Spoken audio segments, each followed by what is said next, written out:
अस्सलाम वालेकुम dear students. कल के लेक्चर में हमने डिस्कस किया कि ऐसे जो है कैसे किसी भी राइटअप को हम ऐसे मानते हैं। उसमें हमने देखा कि देखें किसी भी लिखी हुई चीज़ को ऐसे समझने के लिए उसके अंदर 3 तरह के फीचर्स होने चाहिए। पहला ये कि that write up that piece of writing should be based on your own opinion. उसके अंदर आपका एक पर्सनल ओपिनियन हो तो तभी हम कहेंगे कि ये ऐसे है। अब देखें जो ऐसे कोई भी होगा प्रोज, उसके अंदर राइटर का एक अपना ओपिनियन है। इसी तरह पोइट्री है, पोइट्री के अंदर भी पोइट का अपना ओपिनियन होता है। वो एक चीज़ को देखता है, जो उसको वो इमेजिन करता है उसके बारे में लिख देता है। इसी तरह जब नॉवल पढ़ते हैं, नॉवल के अंदर भी अपना ओपिनियन होता है। तो इसका मतलब है कि ऐसे के अंदर फिर ओपिनियन के साथ साथ एक और चीज़ होती है। सेकेंड नंबर पर ऐसे के अंदर क्या होता है, वो होता है सपोर्टिंग आर्गूमेंट्स। ऐसा ही है कि जो आपने एक ओपिनियन बिल्ड किया है, जैसे कल भी हमने एग्जांपल्स की, फॉर एग्जांपल के हमारे पास जो इकोनॉमिक क्राइसिस है, इसकी डिफरेंट कॉजेज़ हो सकती हैं। आपको लगता है कि इसकी करप्शन सबसे बड़ी कॉज है, मुझे लगता है पॉवर्टी है, इनको लगता है इलिटरेसी है। तो जो भी अब हमने ओपिनियन बनाया, अब हमने रेस्ट ऑफ द एसे में इस ओपिनियन को सपोर्ट करना है। तो ऐसे जैसे कल भी हमने बात की कि बेसिकली ये resolution of a certain problem है। हमारे पास एक इशू आता है, अब हमने उसको सोल्व करना है। एक हम स्टांस लेते हैं, if we are unable to solve that problem, इसका मतलब है it is not a good essay. तो हमने सपोर्ट करना है अपने आर्गूमेंट को। We cannot be divided, we cannot be neutral. किसी भी स्टांस के ऊपर हमें वन साइडेड ओपिनियन अपना लेना पड़ेगा। हम ये नहीं कह सकते कि ठीक है, अगर हमारे पास एक एस्पेक्ट है कि फॉर एग्जांपल कि future of democracy in Pakistan, तो आप अपने ऐसे के अंदर एक डिबेट बढ़ाएं। पहले आपने एक ओपिनियन लिया कि future of democracy is bright in Pakistan, और नीचे आप अब उस ओपिनियन को सपोर्ट करने की बजाय you are undivided, you are undecided, कि आप कहते हैं जी कि हो सकता है ये ब्राइट हो सकता है ये ब्लीक हो, आई डोंट नो। तो it means it is not a good ऐसे। जब आप कल को जजेस बन जाएंगे तो आपके सामने जब केसेस आएंगे तो you will have to form a certain opinion, you will have to take a certain decision on that opinion कि इसको मैंने सज़ा देनी है कि नहीं देनी है। सारा केस सुनते सुनते सुनते आपके पास फैसला ही ना अगर कर सकें तो वो क्या कहेंगे कि you are not a good जज। तो ये अपना क्लियर स्टांस, ये आपको पूरी ज़िंदगी काम आना है। तो जब when you make a stance, you have to support that argument, you have to support that stance। फिर आपने उसके ऊपर स्टिक कर जाना है, आपने डट जाना है कि ठीक है मेरा ये ओपिनियन जो है यही दुरुस्त है, बाकी बातें सही नहीं हैं, और आप उसे प्रूव कर सकते हैं। अगेन तीसरी चीज़ जो ऐसे के अंदर होना ज़रूरी है, ओपिनियन भी है, सपोर्ट भी है। तीसरी चीज़ अ सर्टेन स्ट्रक्चर। ऐसे के अंदर किसी चीज़ को देखकर हम तब कहेंगे कि ये ऐसे है कि अगर उसका एक स्पेसिफिक स्ट्रक्चर होगा, उसे एक ख़ास तरीके से लिखा जाएगा। वो स्ट्रक्चर क्या होता है, जिसे हम कहते हैं बॉडी पार्ट्स। वो क्या होते हैं बॉडी पार्ट्स? ही इंट्रोडक्शन होता है, फिर उसके बॉडी पैराग्राफ्स हैं और उसका कंक्लूजन है। तो ये एक स्पेसिफिक स्ट्रक्चर ऐसे का होना चाहिए। और अब अगेन आगे हम देखेंगे आने वाले लेक्चर्स में कि इंट्रोडक्शन का फिर स्ट्रक्चर क्या होता है, बॉडी जो पैराग्राफ है उनका क्या स्ट्रक्चर होता है, और फिर जो हमारा कंक्लूडिंग पैराग्राफ है उसका क्या स्ट्रक्चर होता है।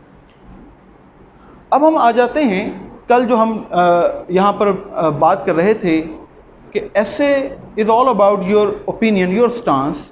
तो ओपिनियन की फिर डेफिनेशन क्या हो सकती है, how can we define opinion. इसकी आप डेफिनेशन नोट कर लें। ओपिनियन के बारे में कहा जाता है कि it is something that is not based on,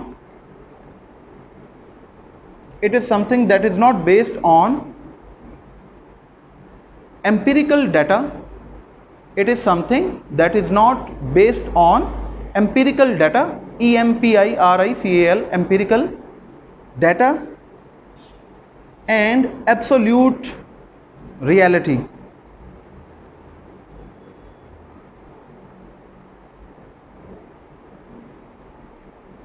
It can both be proved,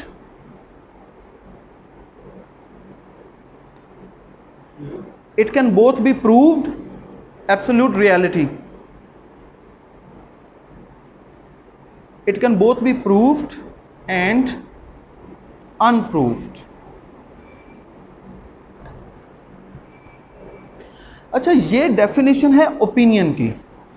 opinion क्या होता है? एक ऐसा स्टांस, एक ऐसा ख्याल जो किसी फैक्ट पर मबनी नहीं होगा, क्योंकि fact is not an opinion. Fact दो तीन तरह के होते हैं, जैसे एक साइंटिफिक ट्रूथ होता है। अब जो साइंटिफिक ट्रूथ है उसे मैं भी मानता हूँ, उसे आप भी मानते हैं, उसे चैलेंज नहीं किया जा सकता, तो इसका मतलब it is not an opinion, ये तो फैक्ट है। इसी तरह जो फैक्ट हैं वो ऐसी माशरे के अंदर परवेलिंग या एग्जिस्टिंग ऐसी ट्रेडिशंस जिनको चैलेंज नहीं किया जा सकता, वो भी फैक्ट्स हैं। जैसे हमारा रिलीजन हमें सर्टेन प्रीचिंग्स देता है, कोड ऑफ लाइफ है ना हमारे लिए कि आपने ज़िंदगी कैसे गुजारनी है, तो ये भी फैक्ट के ज़िम्मे के अंदर जो है वो आती है। तीसरी चीज़ यूनिवर्सल ट्रूथ, ऐसी चीज़ जो पूरी दुनिया जिसको सच मानती। प्रोवर्ब्स। ओपिनियन और फैक्ट के अंदर फ़र्क है। Fact can not be challenged, it can always be proved, लेकिन opinion can both be proved and unproved. But again there is a slight difference between a certain opinion या फिर between an opinion and a thesis statement. जब आगे ऐसे के अंदर हमने इसी एक ओपिनियन को थीसिस स्टेटमेंट के तौर पर लिखना है तो उसके अंदर चेंजेस आएंगी। क्या मतलब है? देखिए, हमारे पास एक प्रॉब्लम आ गई और फॉर एग्जांपल देखें कि मैं कहता हूं कि इकोनॉमिक प्रॉब्लम्स इन पाकिस्तान, इसका सल्यूशन बताएं। आप में से एक स्टूडेंट खड़ा होता है और वो कहता है कि इकोनॉमिक प्रॉब्लम्स को अगर हमने रिजॉल्व करना है तो इसका सल्यूशन ये है कि पूरी दुनिया पर हुकूमत कर ली जाए। या एक लड़का कहता है कि इकोनॉमिक प्रॉब्लम्स को सॉल्व करने का वाहिद हल ये है कि अमेरिका के अंदर जो है वो नए इलेक्शंस करवा दिए जाएं। दिस इज़ योर ओपिनियन, सुन लें, you can prove it and आपसे साबित नहीं भी हो सकता, लेकिन अगेन ये जो आपने एक ओपिनियन बनाया है, आपने कोई ना कोई जहन में बात रखी है, it cannot be your thesis statement. Thesis statement क्या होती है कि ऐसा opinion that has more probability to be proved, that should be relevant to your topic. जो हमारा टॉपिक है उसकी जो लिमिटेशंस है, जो उसकी बाउंड्रीज हैं, उसके साथ जुड़ा हो, उसके साथ स्पेसिफिक हो, जो रियलिटी बेस्ड हो, जो वाकई ज़्यादा करीब है कि उसे आप आसानी से साबित कर सकते हैं। अब इकोनॉमिक प्रॉब्लम्स या रेजोल्यूशन उसका अमेरिका के जो इलेक्शंस हैं उनके साथ ताल्लुक़ बनाना हमारे लिए बड़ा मुश्किल हो जाएगा, टफ हो जाएगा। लेकिन again you can prove it. आपके पास अगर आर्गूमेंट्स हैं तो आप साबित कर सकते हैं, लेकिन it will become tough for us to take a certain such kind of opinion and then prove it. तो thesis statement is an opinion. तो हम कहते हैं कि every opinion can not be a thesis statement, but every thesis statement is an opinion.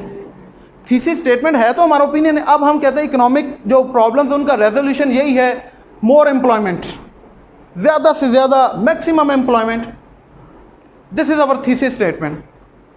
Now कहाँ पे America के election और कहाँ पर मैक्सिमम एम्प्लॉयमेंट, दो ओपिनियंस हैं। अब आपको खुद समझ आ रहा है कि which opinion has more probability to be proved. Again दोनों ओपिनियन है। Thesis statement is an opinion as well, लेकिन इसके साबित करने के चांसेस जो हैं वो हमारे पास ज़्यादा बढ़ जाते हैं। तो सबसे पहले जब भी हमारे पास कोई ऐसे आएगा तो आपने ये याद रखना है कि उसके ऊपर जो आपने स्टांस लेना है, it should be personal, it should be unique, और ये एक ऐसा स्टांस हो जिसको आप प्रूव भी कर सकते हैं, जिसकी कोई रेलिवेंसी भी हो।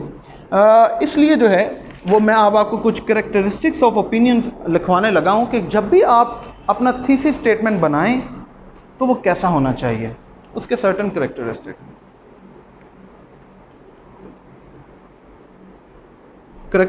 Of opinion. ये 5-6 हैं, इसको नोट कर लें।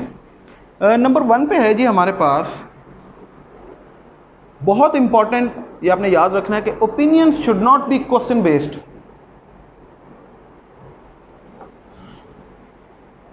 opinions should not be question based.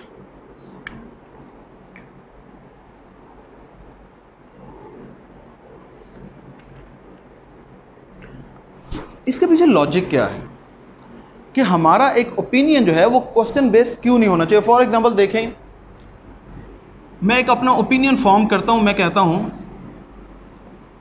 Trust of the people in the present government is increasing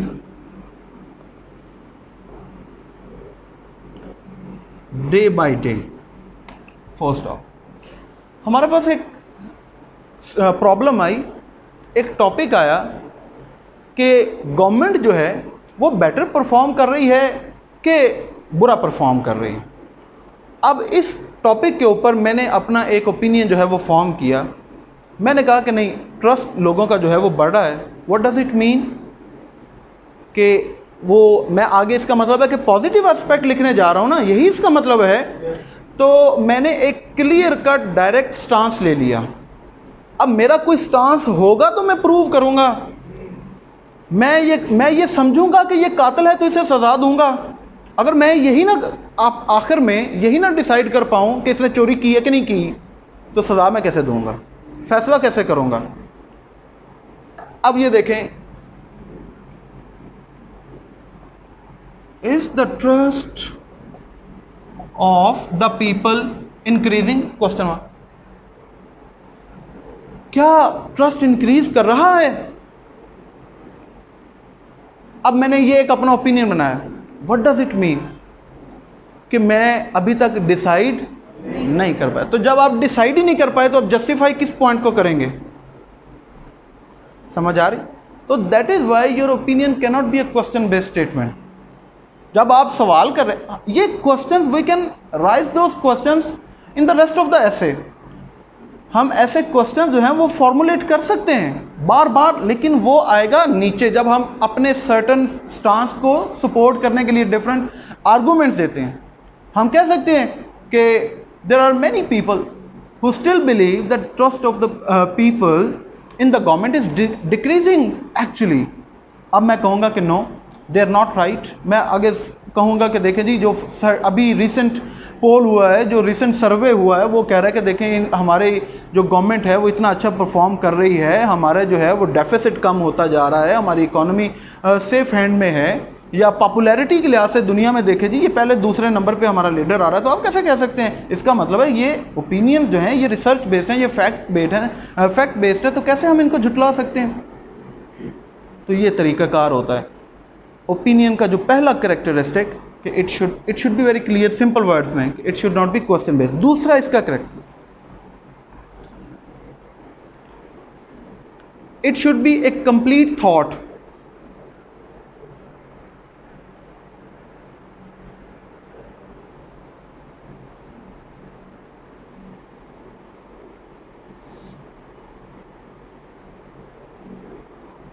complete thought से क्या मुराद है?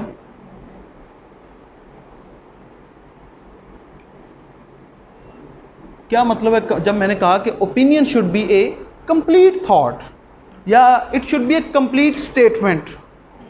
What does it mean? It means कि whatever we want to say we must say in our opinion.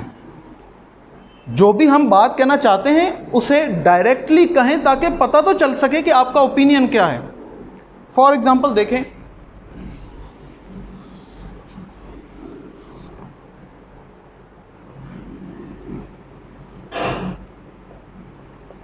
Future of democracy in Pakistan is bright, full stop.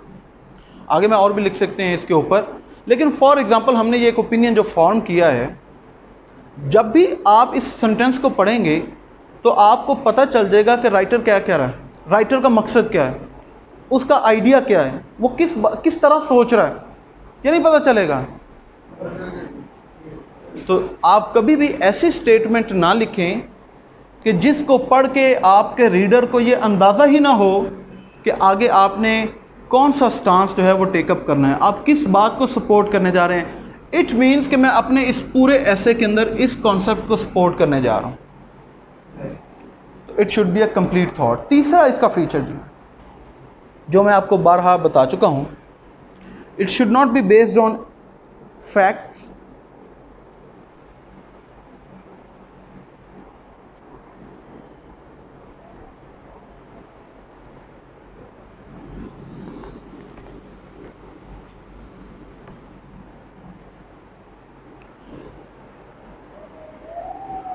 For example हमारे पास एक topic आ गया origin of Pakistan, इसके ऊपर अब हमने एक ऐसे लिखना है। इसके अंदर हम बड़ी बातें कर सकते हैं कि पाकिस्तान का बनना जो है उसकी एग्जिस्टेंस कहाँ से स्टार्ट हुई। जैसे अक्सर हम कायद की कोटेशन जो है वो पढ़ते हैं कि पाकिस्तान उसी दिन बन गया था जिस दिन बर्रे सगीर के अंदर पहला मुसलमान हुआ था, तो पाकिस्तान की बुनियाद रख दी गई थी।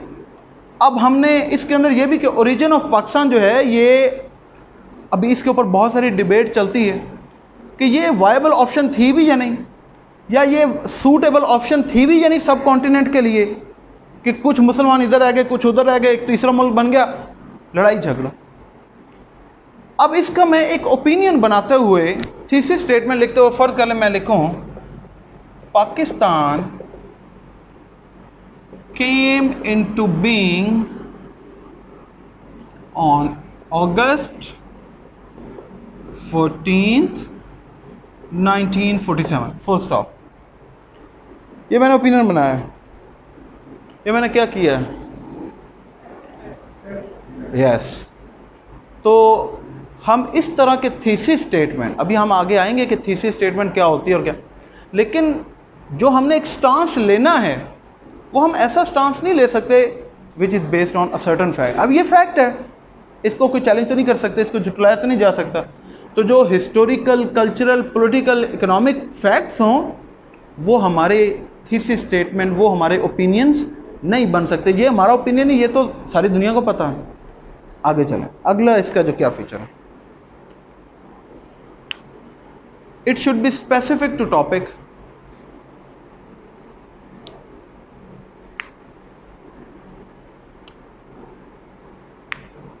स्पेसिफिक टू टॉपिक, कि जो हमारा टॉपिक है उसी से मिलता जुलता हमने अपना थीसिस स्टेटमेंट बनाना है। फॉर एग्जांपल देखें, ओरिजिन ऑफ पाकिस्तान हमारे पास टॉपिक है और मैं ओपिनियन फॉर्म कर रहा हूं, America has never been our fair weather friend. वैसे तो चले है बेसिकली, फॉर एग्जांपल मैंने ये कहा कि अमेरिका कभी भी हमारा जो है वो फेयर वेदर फ्रेंड नहीं रहे, बल्कि वो हमारा टाइम टेस्टिंग फ्रेंड। अब ये मैंने ओपिनियन बनाया, इसके अंदर क्या मिस्टेक है? It does not relate to our topic. बात कुछ है, टॉपिक कुछ है, नीचे ओपिनियन हम कुछ बना रहे हैं, थीसिस स्टेटमेंट हम कुछ बना। इसका मतलब है कि हम इस ऐसे के अंदर इस कॉन्सेप्ट को जस्टिफाई करने जा रहे हैं, इसको नहीं करने जा रहे हैं, जबकि टॉपिक हमारे पास ओरिजिन ऑफ पाकिस्तान से रिलेटेड है। तो ये कि जो भी आप ओपिनियन बनाए it should be specific to topic. अगला क्या है जी, it should be your stance.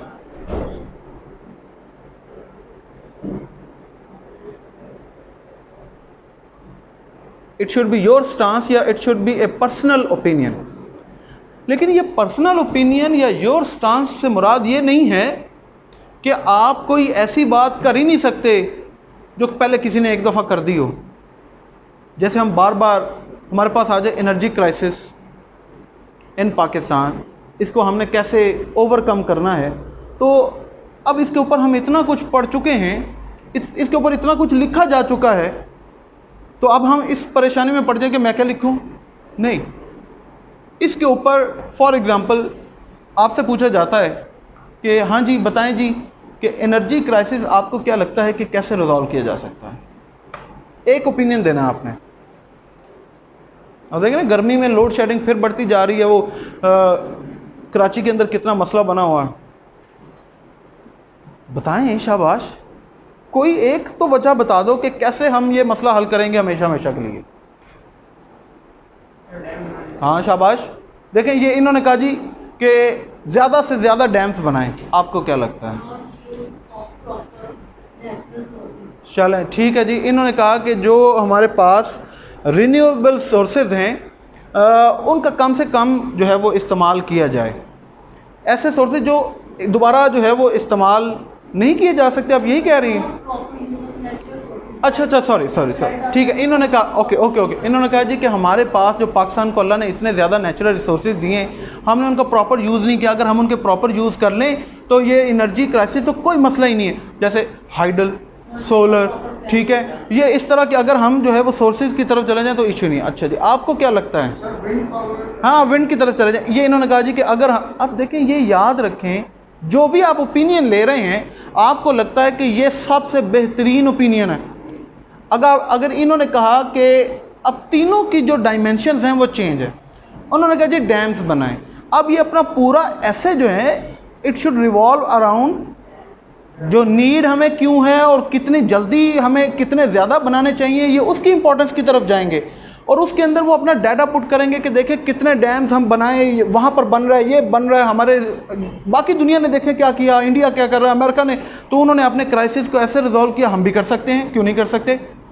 इन्होंने कहा कि नेचुरल रिसोर्सेज का इस्तेमाल, अब ये नेचुरल रिसोर्सेज की तरह चल। इन्होंने एक स्पेसिफिक पॉइंट उठा लिया कि अगर सिर्फ और सिर्फ विंड एनर्जी यही पोटेंशियल जो है इसको एक्सरसाइज कर लिया जाए तो हमारे मसाइल जो है वो हल हो। अब इनको स्पेसिफिकली उसके मुताबिक जो है, इसी तरह अब देखें, अब विंड एनर्जी के ऊपर भी बेशुमार लिखा हो गया, डैम्स के ऊपर, लेकिन these are your personal opinions. Out of all the opinions you have read so far, you have heard so far, this is your opinion कि हाँ यार ये कर लो। No, there are many options and you ignored all other options and pick one. ऐसे ही है ना, जैसे यहाँ पे ओरिजिन ऑफ पाकिस्तान के अंदर जो है वो पाकिस्तान बनने की बहुत सारी वजूहत हो सकती हैं, लेकिन उसमें से हम कोई भी एक चूज़ कर सकते हैं कि हम कहें कि जो ब्रिटिशर्स से जो ब्रिटेन था उसका मुसलमानों के साथ अच्छा सलूक ना होना। कोई कहे कि नहीं ये नहीं था, असल में आइडेंटिटी क्राइसिस का इशू आ गया था, हम अपनी आइडेंटिटी खो चुके थे। उसको रिवाइव करने के लिए मुसलमानों के जो रिफॉर्मिस्ट थे, सर सैयद, इकबाल, कायद, उन्होंने कोशिश की। ठीक है,